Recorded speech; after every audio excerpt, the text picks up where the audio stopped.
মানুষ মৃত্যুর পর যে আবার জীবিত হয়, এটা কি তুমি জানো? কিভাবে? আরে হয়, দুই একবার মরলে কোনো সমস্যা নেই, আবার জীবিত হয়ে আবার বাসায় আসতে পারবা। তাহলে মইরা দেখি। মনে করো যে হাসি ঠাট্টা করতেছি তোমার সাথে, সত্য এরকম ঘটনা ঘটছে, মৃত্যুর পর আবার মানুষ জীবিত হয়েছে। কেমন ঘটনা? আরে আছে, কোথায় তুমি আছে? দেখো না তাই? কোথায় আছে দেখাও।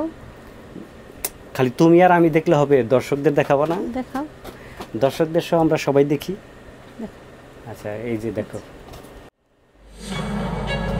কুমিল্লার 14 গ্রামে একটি মরদেহ নিয়ে তীব্র রহস্য দেখা দিয়েছে।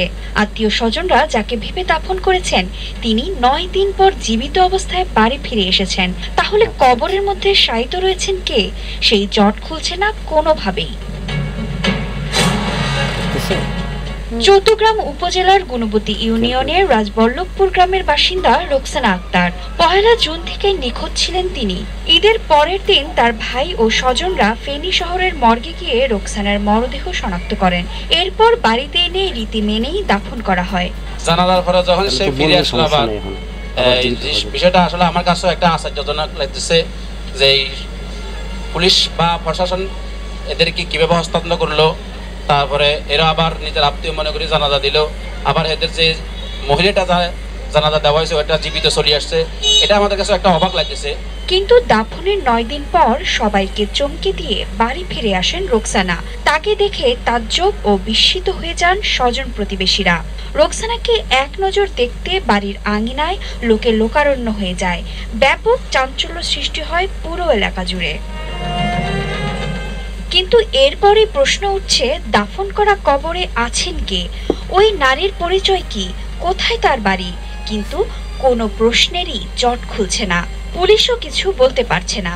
রশি টানাটানি চলছে কুমিল্লা ও ফেনী পুলিশের মধ্যে। তাহলে কিভাবে এমন অবিশ্বাস্য ঘটনার জন্ম হলো?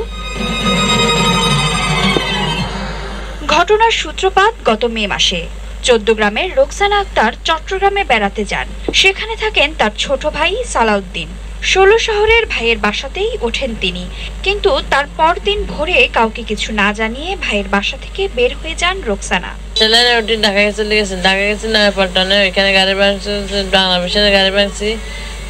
গাড়ি ভাঙার পর জিজ্ঞেস করছে আপনি এই অবস্থা কেন? আমি বলছি যে দ্রব্যমূল্যের দাম কমা, নইলে গতি ছাড়া, এসে একটা অপশন দুইটা। এরপর আর খোঁজ মেলে না তার। কয়েকদিন আত্মীয় স্বজন সহ বিভিন্ন জায়গায় সন্ধান চালিয়েও পাওয়া যায় না তাকে। এরই মধ্যে গত 17 জুন ঈদের দিন বিকেলে ফেনী শহরের জিয়া মহিলা কলেজের সামনে ড্রেনে একজন অজ্ঞাত নারীর মরদেহ পড়ে থাকার খবর পাওয়া যায়। ওই শহরের একটি বাসায় ভাড়া থাকেন রোকসানার খালাতো বোন হাজেরা আক্তার ও খালাতো ভাই শাহজাহান। তারা দ্রুত সেই ড্রেনের কাছে স্থানীয়দের সঙ্গে কথা বলে অজ্ঞাত মরদেহের চেহারার সঙ্গে রোকসানার মিল খুঁজে পান। এরপর ফেনীতে খবর পাঠানো হয় রোকসানার ভাই এবাইদুল হককে। এদিকে অজ্ঞাত মরদেহটি উদ্ধার করে সুরতহাল শেষে মর্গে পাঠিয়ে দেয় পুলিশ। আর রাতেই ফেনীতে পৌঁছে যান রোকসানার ভাই এবাইদুল। তিনি জিয়া মহিলা কলেজের ড্রেন এলাকায় গিয়ে স্থানীয়দেরকে রোকসানার ছবি দেখিয়ে ওই মরদেহ একই রকম কিনা তা জানতে চান। পুলিশের কাছে গেছে, তার কাছে চিহ্নিত কয়েছে এটা বরাবর, এটা হে হইবে। 71 ভরে চাইতে কথা নেন রোকসানা বাঁচি গেছে। কি বাঁচি গেছে? এটা তোমার আতঙ্ক, কেউ খুশি এবেলে এগুলা নিয়ে চিন্তা ভাবনা করে দেখাতে মানি টেলিফোন করে যা দেখিতি এবেলে সহিতিরে যাইছে। স্থানীয়রা জানান ছবির চেহারার সঙ্গে ওই মরদেহের মিল রয়েছে। পরে এবাইদুল হক সহ তার স্বজনরা পুলিশের কাছে গিয়ে মরদেহ দেখে পরিচয় শনাক্ত করেন। পরদিন ময়নাতদন্ত শেষ হলে পুলিশ এবাইদুল হকের কাছে ওই মরদেহ হস্তান্তর করে। শুধু ওর মুখের ফেস এবং জামার কারণে আমরা এর চিনতে দেবো, তো একই কালার জামা তো অনেক আছে, ওই জামার কারণে আমরা ওরা চিহ্নিত করছি। এরপর অজ্ঞাত ওই নারীর লাশ নিজের বোনের মনে করে তা নিয়ে গ্রামে ফিরে আসেন এবাইদুল সহ তার স্বজনরা। ওই দিনই গুণবতী ইউনিয়নের রাজবল্লভপুর মধ্যমপাড়ায় সামিশকরা দিঘির দক্ষিণ পাড়ে মুসলিম রীতি মেনে দাফন করা হয় তাকে। শোকের মাতম পড়ে যায় রোকসানার পুরো পরিবারে। এক মঙ্গলবারে ইয়ারে মারি দিছে, আর এক মঙ্গলবারে 9টা বাজে রোকসানা হিরি চলে গেছে। আইবার হরে ব্যাগ আন্ডা হাতে কিন্তু হয়ে গেছি, আন্ডা আরো ডরে মরি যাই গিয়া গা কাঁপতে কাঁপতে কেমন। আশা তো ভালো হয়েছে, মানে হয়তো ওই মরাটার খোঁজ খবর যদি পায় ওইটাতে মানে আমরা সবারই আর কি যে যত তাড়াতাড়ি পারক ওই লাশটার সন্ধান পাক। এরই মধ্যে শোকস্তব্ধ পরিবারে হঠাৎ রোকসানার প্রত্যাবর্তনে রীতিমতো ভিমড়ে খেয়ে যান সবাই। ঘটনাটি জানাজানি হতেই স্বজন, পাড়া প্রতিবেশী সহ স্থানীয়রা ছুটে আসেন রোকসানাদের বাড়িতে। ভিড় সামলাতে হিমশিম অবস্থা দেখা যায়। রোকসানা আক্তার বলেন, কে বলেছে আমি মারা গেছি? শান্তি কোম্পানি রোড রেডিওর বাসা আসছি, ওইখানে কথাবার্তা বলছি, ওরা বলতেছে আপনি তো মারা গেছেন। আমি বলছি কি মারা গেছে আমি? পরে বলতেছে আমার নানার বাড়ি সবাই তো জানে আপনি মারা গেছেন। তো আমার মাথায় কথা কেস করলো যে ওর নানার বাড়ি সবাই যখন জানা আনিছে, আমাদের বাবার বাড়ি সবাই জানে আমি মারা গেছি।